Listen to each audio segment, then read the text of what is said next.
Hey, how's it going, everybody? Welcome back to another bonus episode on the Absolute BSS YouTube channel.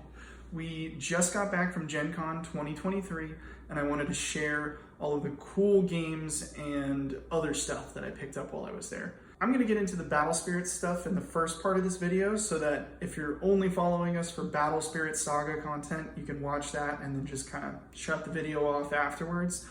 Otherwise, you can stay for the rest of the video, and I'm going to show you some cool stuff that I saw at Gen Con, as well as all of the best games that I played that I picked up. Some I wasn't able to pick up, but I got a lot of stuff while I was there, so there's a lot to look at and a lot to discuss. So let's get started. First things first, I gotta stop by the Bandai booth and pick up my promos, and then check out all the cool new lore set cards. I'm not really into superhero stuff, but they were giving away these mats for free, and it looked pretty cool, and I can't pass up a free play mat. So let's take a look at the promo cards that Bandai Namco was handing out. They ended up with a ton of extras, so I think almost everyone there got a full play set. The Siege Worm is sick, I'm excited about that, and these other ones are pretty cool too. I might have to check out these other games as well. Bandai weren't the only ones handing out cool Battle Spirit Saga promo cards. If you came across me, Cam, or Angel, we gave you some of these Absolute BSS branded token cards for Battle Spirits, and I hope that you enjoy them if you got some. Bandai also hooked us up with some how-to-play starter kits. I got quite a few, and I cannot wait to teach as many people as I know how to play Battle Spirits Saga, so I have more friends to play with. If you got top 16 at one of the events, you got this pack of sick promo cards. They are fully foil with a monocolored foiling. I don't really know how to explain it. It's just super cool. And they have this like gold etched design with, I don't know, it's like custom for every single one. They are so shiny and so cool. I love them, especially the Brandboar.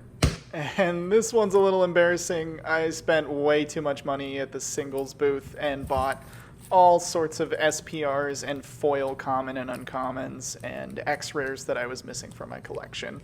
Love it though. I also got these cards signed, but I guess I should have asked Angel to sign a card for me because he did pretty well. Hold it up, Angel. That's beautiful. You're a proud mom. Alright, last piece of Battle Spirits content. I bought these original Battle Spirits cards from a vintage trading card game booth, and they are so cool. They just look so funky, and the backs of the cards look so weird compared to what I'm used to anyways. Super fun pickup. At that same vintage trading card game booth, I also picked up a pack of original Netrunner. I'm a huge fan of Android Netrunner. Even though the game isn't officially run anymore, it's still an awesome game. Check it out if you love card games. Such a cool, thinky game. These old cards are really neat. I thought they were pretty cool. The borders are crazy. The artwork is so retro. Everything about them is just so neat. Pretty expensive pack for one pack, but it was a lot of fun just taking a look at these. There was so much to see and do at the convention. The 2 days that I had, not nearly enough to see and try everything that I wanted to while I was there. But we did have a lot of fun. We play tested quite a few games. We messed around a lot on the floor. And we saw some really cool trading card games while we were there. Like most people at the convention, we didn't get a chance to try Disney Lorcana, but we did play some other stuff. Legion's Realms at War is a very beautiful card game, but Cam and I ultimately decided it was a little bit too heavy for us. It hurts your brain to play this, but if you're looking for something like that, check out this game. The 2-player starter sets are only $18, and the art is beautiful. Weiss Schwarz, I think I'm saying that right, is a 2-player card game where you pick an anime or IP that you like and you build a deck around it. I picked the Avatar one, but I've heard they also have a Persona 5 one that I definitely want to check out. For buying this, I got an Avatar promo card. I haven't played it yet. Angel and Cam played it. They said it was fun, so I'm excited to try it out whenever I get the chance.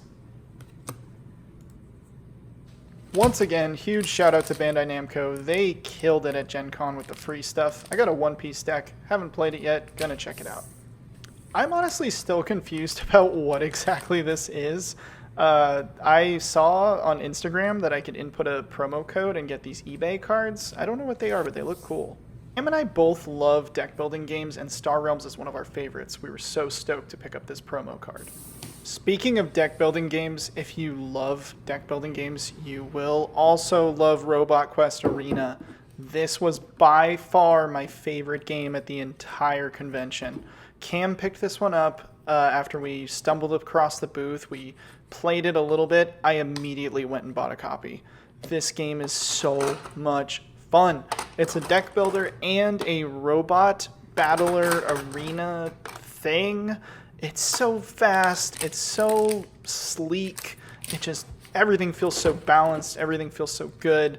The miniatures are these like chunky little robots, and the art is so cute. I just can't get over this game. Cam and I have just been talking about this game like crazy. Angel went and picked up a copy after he played with us too.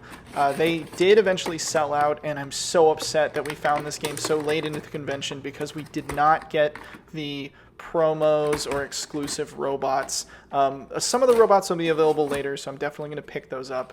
I love this game. This might be one of my favorite games of all time. The art, just check it out. It's so cool. If this looks interesting to you at all, please go pick up a copy. We had so much fun playing this. We wanted to play it again and again and again, but there was so much other stuff to do at the convention that we decided that our time would be better spent playing a few other things. But I have been thinking about this game nonstop. The rules are really simple. Basically, you draft your deck together with a deck building type system, very similar to Star Realms or Ascension. You build it up from cards in the shop, and then you just take turns moving your robots around, fighting each other, just slapping and punching and shooting, and you have to maneuver around obstacles or push other people into them. There's so much to do, so much to explore, so many builds to try. I cannot wait to play this more. Check it out. Next up is Dorf Romantik. I have heard a lot of good things about this game, and I haven't tried it yet, but they had it on sale for a very good price at Gencon, so I picked a copy up. It's a tile placement city building game, but it's not very complicated from what I understand. It's a very chill game, like a very relaxing game. And something I learned when I unboxed it at the convention, I didn't know this before I bought it, but there's all these sealed little packs in the back of the box, and they're numbered 1 through 5. So I was looking through the rulebook to better understand what those are, and I guess as you play the game, and by the way, this is a solo game or you can play it with friends. I might play this as a solo game, I don't know. But as you progress through the game and as you get better and better with your scores, you can level up and make these like achievements, and then you unlock these packs that make the game a little bit more advanced each time. So there's a lot to do and a lot to explore with this. Like I said, I might just play this by myself. I don't know yet. I'll have to see how it goes, but it looks really cool. Next up is Beacon Patrol. This is another tile placement game by Pandasaurus Games. I've heard of this one before. I've heard it's super chill, super casual. I thought this would be a great one to play with my girlfriend or play by myself if I'm just chilling. I thought this would be a fun, really chill game, and it is. We did play this at the convention, and we had a lot of fun with it. I think my only complaint is, unless we played it wrong, it seemed a little bit easy. I don't know. I need to play this some more and figure it out. Maybe we were playing something wrong at the convention. Either way, though, it's definitely chill and fun. You could play this with someone who's new to games or someone who's experienced with games that just wants to chill and relax for a little bit. It's pretty simple. You have this little boat. By the way, you can play this solo or with other players, up to 4. You have this little boat, and you just explore the ocean, and as you explore things, new things open up for you, and you have 3 tiles that you can place each turn. Only water can touch water, and then you move with these little movement propellers through the water, and what you're trying to do is just explore as much of the map as you can without closing yourself off or becoming landlocked. So you just draw tiles from the top and keep going. This next one is called Fluttering Souls, and it caught my eye right as the exhibition hall was closing. I saw this out of the corner of my eye. It looked so cool with all these little butterfly drawings, and I love tiny games. I love little games, and especially card games. So I stopped by and I was checking it out, and the person who was demoing this asked me if I wanted to do a demo. I said, I don't know if I have enough time because I have like 40 minutes to... I was trying to go get those Battle Spirit Saga singles, but they were like, that's perfect. It only takes 3 minutes to play. So I was like, what?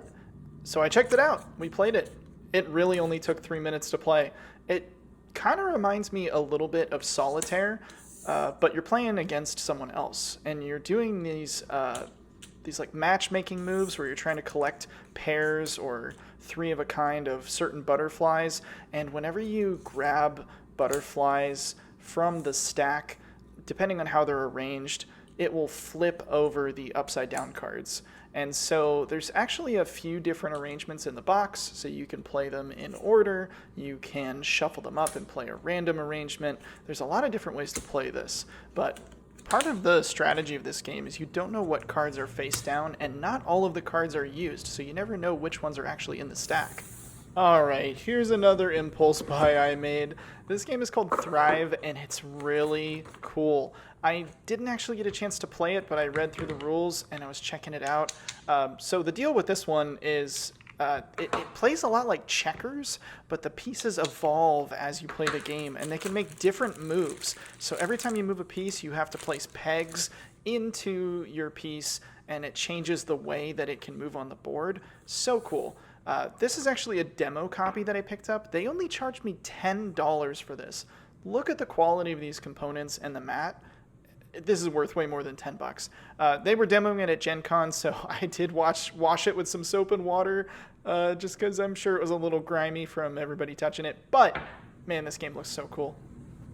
Gencon is so big and so cool. I really need to go for all 4 days next year. I wasn't able to see or do everything, so I wanted to add a little honorable mentions section here at the end, along with some video clips I took of some cool stuff I saw.